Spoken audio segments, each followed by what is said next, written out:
Good evening, everybody.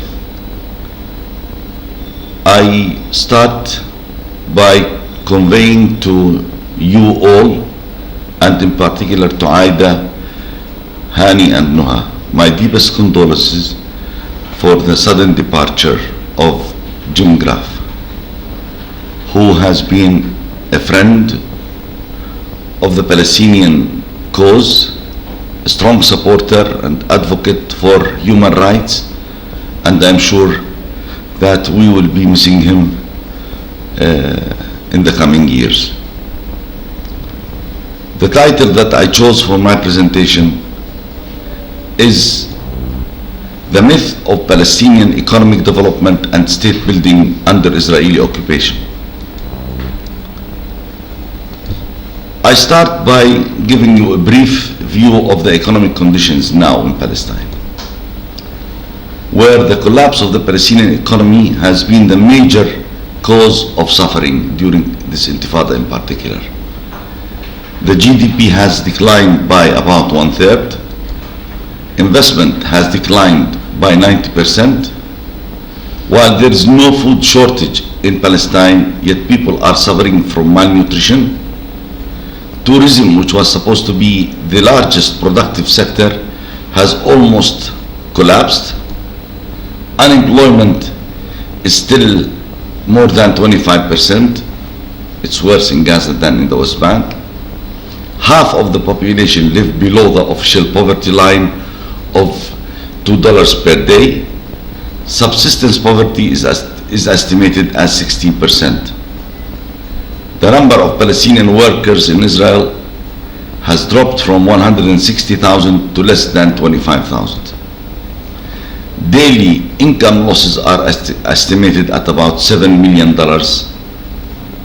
per day. Israel has adopted a very well orchestrated strategy to dominate the Palestinian economy. The Palestinian territory is a captive market for Israeli products. Israel restricts Palestinian imports. It controls borders and ports of entry.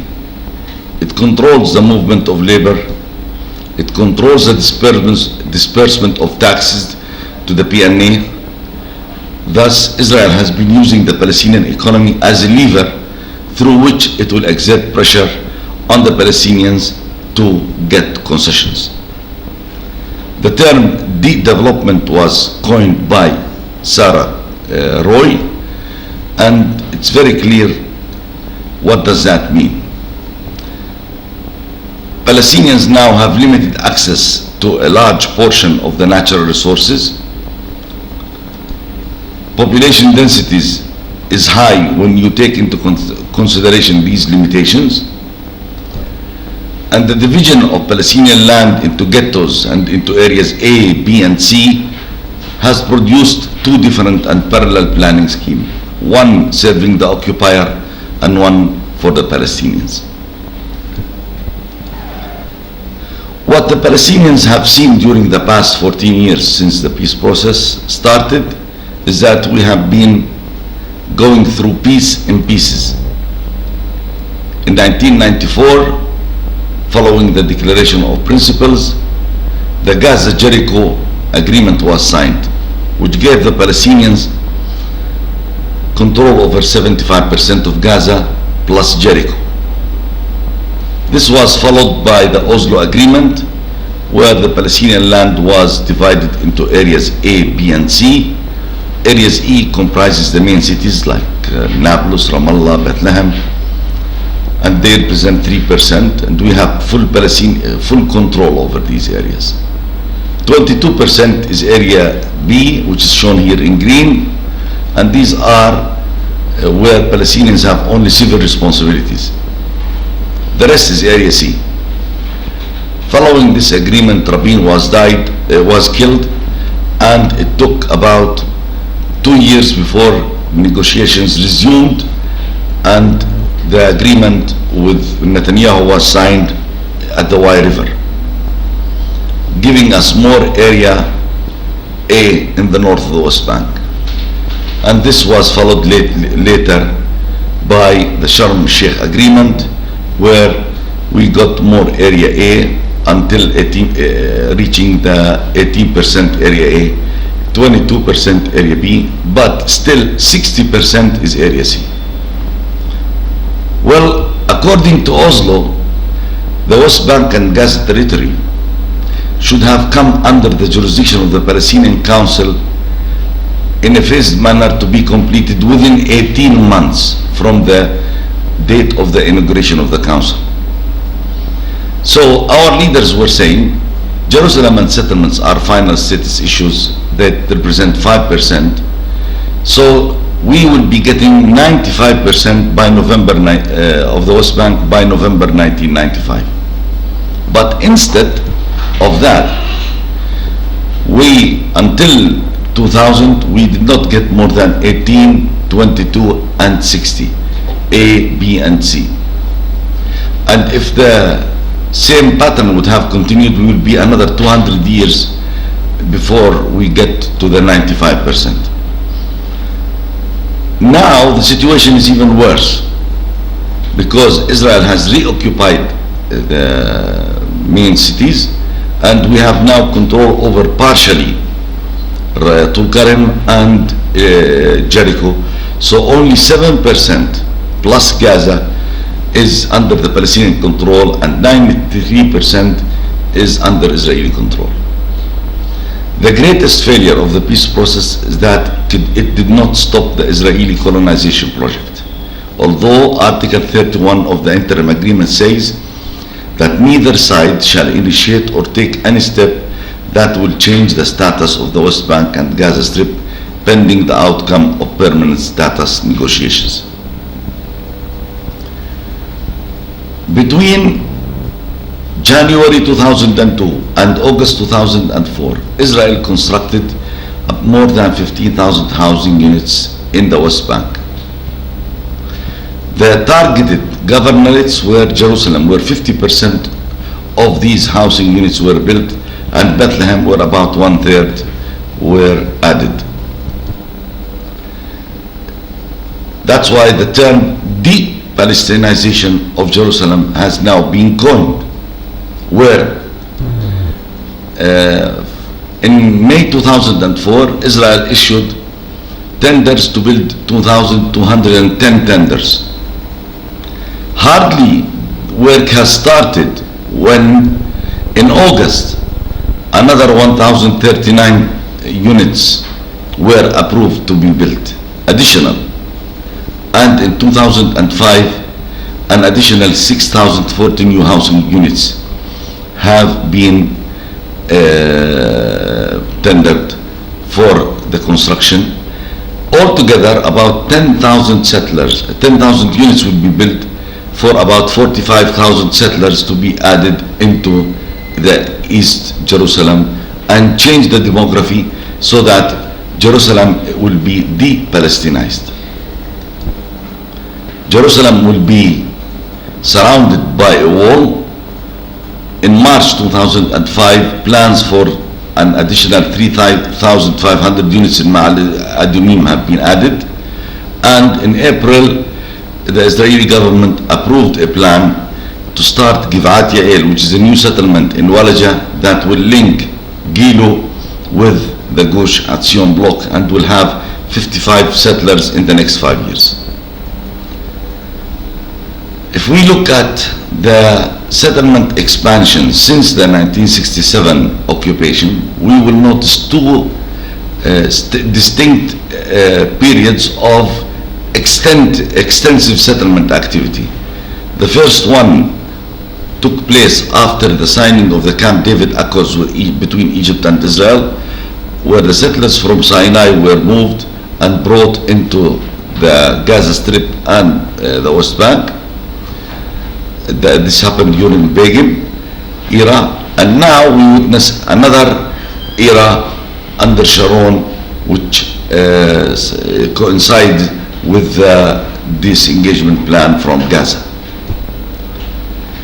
One strategy that Israel is using now for grabbing Palestinian land is through outposts. We have detected 134 outposts that have been established following the issuing of the roadmap, and these outposts are still there and expanding day by day. In 2004, Israel confiscated 57,000 dunums, uprooted 115,000 trees, and demolished more than 2,800 homes. And business is as usual in 2005. Nothing has changed despite the euphoria that was created by the media about the resurrection of the Middle East peace. Israel in June 2002 began implementing the segregation plan in the West Bank, which consists either of a double-layered fence or a 8 to 9 meter concrete wall. The latest map of the fence shows, which was issued in February 2005, it shows that only 20% of the total route of the fence is on the green line. 80% goes deep inside the West Bank, shown here in blue. The red is where it is on the green line or the armistice line. So far, we have not seen except half of the extent of the segregation zone. There is another half that has not been worked out yet. In addition to this western segregation zone, there will be an eastern segregation zone that will take the Jordan Valley part and put it out of commission for the Palestinians. Sharon was asked what happened to the plan for an eastern fence in the Jordan Valley, and his reply was, I don't see a fence being built there today unless we need to. Here and there we'll block access points to the Jordan Valley. At present, all that it takes is that a military order is issued to prevent Palestinians using Route 90 and tightening the control over these checkpoints, and this area becomes inaccessible. Now, if we add the western and the eastern together and we see the corridors that would be needed to link the two together, we can see the extent of the segregation plan, which will take almost out of commission about 45% of the West Bank. 10% will go for the western segregation zone, 27% for the eastern, 4.5% for a buffer zone from the Palestinian side only, and the corridor will take about 2.9%. So altogether, about 45% of the West Bank will be inaccessible to the Palestinians. Well, following the meeting in Sharm el-Sheikh, developments took place in the form of the redeployment from Gaza, mobility, prisoners, handover of Jericho and Turkey. The redeployment from Gaza has been completed, but it has not ended the occupation. We believe just the opposite. Because Israel intends to maintain control over air, sea, and Gaza's borders, the Rafah crossing has been closed since the middle of September, and until now it was open only for about 4 days together. Israel wants to build an additional electronic fence system in the outskirts between Gaza and Israel at a cost of 1.5 billion, plus a sea barrier on the Mediterranean, 950 meters inside the Mediterranean. So we will have the full range from walls, fences, sea barriers in Palestine.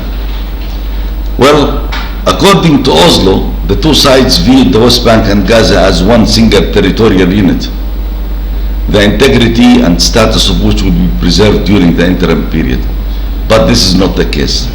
The safe passages that were stipulated in Oslo has not seen the light, And now there were talks about a railroad or a four-lane sunken highway or truck convoys. The World Bank started studies for the four-lane sunken highways, but Israel now has rescinded its approval, and the only system that we will have for the time being is truck convoys. So Gaza will become the largest prison on earth. The Rafah border crossing, Israel wants to not to be physically there, but to have it under third party, meaning the EU, with Israel having cameras and monitoring of who gets in and who gets out. The four West Bank settlements that were dismantled housed 567 settlers out of total population of settlers of 450,000. So it's a drop in the bucket. Sharon speaks in two different languages. When he talks to an Israeli reporter like this reporter from Daot Hanot, he said in the unilateral plan there is no Palestinian state. This situation could continue for many years. When you fence areas and communities in the West Bank, you end a lot of their dreams. My plan is tough on the Palestinians, a mortal blow. But on CNN, he speaks differently. In May 2005, Shaul Mufaz confirmed the same thing. Sharon said only an Israeli initiative will keep us from being dragged into dangerous initiatives like the Geneva and Saudi initiatives. This was the Geneva Initiative Map. The blue areas are areas where the Palestinians conceded to Israel, while the green areas are areas which Israel conceded to the Palestinians, and they were 1-to-1. Almost we get back to the formula of the return to the 4th of June borders with minor modifications. The Geneva Initiative has put an end to this plan. Regarding mobility, there are 734 kilometers of blue roads which Palestinians are not permitted to travel on or to use. Now there are two transportation infrastructures in the West Bank. The blue is only for the Israelis and the black is for the Palestinians. The United States transferred $50 million from its support to the Palestinians to Israel for improved checkpoint management. That's why we see infrastructural development at major checkpoints. It's our money. And we are, it seems like, paying for our jailers. At the same time, there has been increased mobility restrictions in the Jordan Valley and around Nablus in particular. This happened while the ICJ ruled that countries cannot provide aid and or assistance to Israel to maintain the wall. The number of regular checkpoints has been reduced from 608 to 605, but Israel invented flying checkpoints, 370 of them, which are more restrictive and more humiliating. Even the Prime Minister, Abu Ala, had to wait for 45 minutes on one of these flying checkpoints from Ramallah to his house in Abu Dis. Easing the restrictions and eventually ending the occupation is the only way to achieve authentic development. This is what the World Bank says, that removing the barriers imposed by Israel would increase the GDP by 21%, but doubling the assistance will only reduce the number of people living under poverty by 7%. Israel released 900 prisoners, but arrested 700 during the past 3-4 weeks, including all potential PLC Hamas candidates. The Jericho Handover, this was the map of Jericho before. the handover, and the same checkpoints and the trenches remain. The checkpoints shown in red and the trench shown also in red remains. The only thing that changed was this checkpoint. It was removed 200 meters to this side. Everything else remains as it was. The Tulkarem handover, the 5 roadblocks were removed, but 2 became gates, and these 3 they have been removed, but Palestinian police and security forces are not allowed to enter in this area and in this area, while it is classified as Area A, and we have every right to be there. In the exchange of letters between Prime Minister Sharon and Bush, Sharon asked for the retention of 6 settlement blocks, and Bush replied by recognizing that facts on the ground should be taken into consideration. So Sharon wants to keep the Ariel settlement block, the Modi'in settlement block, Giv'at Ze'ev, Ma'ali Adumim, Gush Atzion, and the Hebron blocks. And Sharon will be willing, and be the first one to recognize the Palestinian provisional state along these borders, the 40% of the West Bank, meaning areas A and B, plus Gaza. He will be willing to recognize these union of Palestinian ghettos. But I don't think there is any serious Palestinian who can accept this, because a state exists chiefly in the hearts and minds of its people. For Sharon, he looks at this area and looks at and calls it Judea and Samaria, which he wants to maintain as an integral part of Israel through the segregation wall and the corridors. Yet he realizes that there are 1.5 million Palestinians, so now he wants to create a way by which these Palestinian ghettos could become contiguous transportationally but not territorially, and therefore his plan is to build a new set of roads, 500 kilometers of them with 18 tunnels that will make Palestinian areas connected by these networks. So if you are in Jenin here, you drive, and then when you come across a bypass road, there is a tunnel. Palestinians go through the tunnel, and then get to Salfit, and then to Ramallah, and so forth. So there will be 18 tunnels, and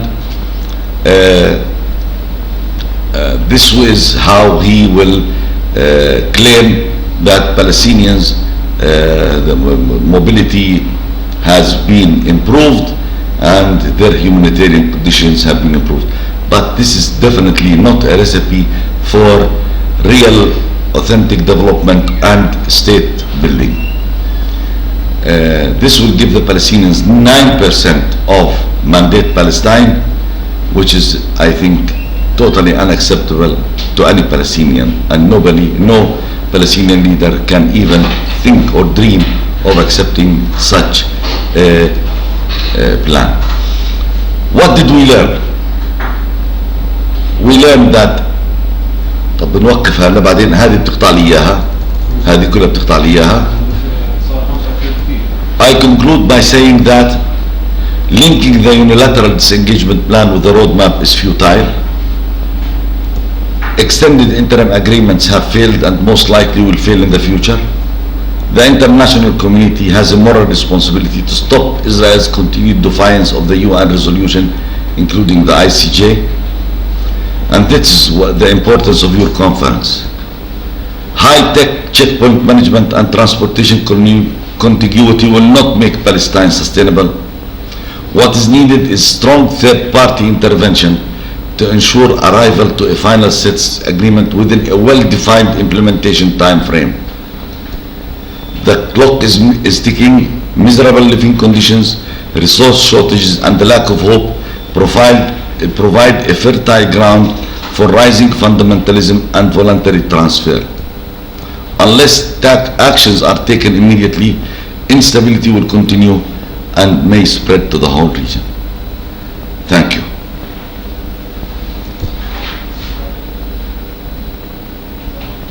My plan is tough on the Palestinians, immortal blow.